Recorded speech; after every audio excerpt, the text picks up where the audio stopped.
जंगल के किनारे एक पुरानी हवेली खड़ी थी जिसका डरावना रूप उसकी चारों ओर छाया हुआ था।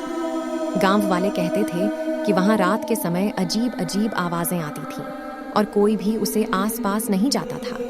एक दिन गांव के एक साहसी युवक डेविड ने उस हवेली के बारे में सुना। उसने यकीन नहीं किया और रात के अंधेरे में ही हवेली की ओर कदम बढ़ा दिया। अचानक वह एक हल्की आवाज सुनने लगा, जैसे कोई रो रहा हो।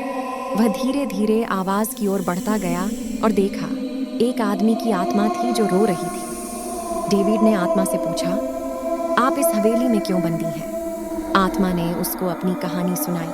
वह एक बार जंगल में साइकिल चला रहा था जब वह एक कार के साथ टकरा गया और उसकी मौके पर मौत हो गई और उसकी आत्मा हवेली में बंद हो गई। डेविड ने समझाया कि आत्मा को आत्मा मोक्ष की दिशा में आगे बढ़ना होगा। उसने प्रार्थना की और आत्मा को आत्मा मोक्ष प्राप्त हुआ। उसके बाद से हवेली में किसी भी भूत प्रेत की आवाज नहीं आई। गांव वालों ने इस घटना की कहानी सुनकर यह सीख ली कि आत्माओं की राह मोक्ष की तरफ बढ़ती है और वे शांति पा सकती है। हवेली अब एक शांत स्थल बन गई जिसमें कोई भी डरावनी आवाज नहीं सुनाई देती।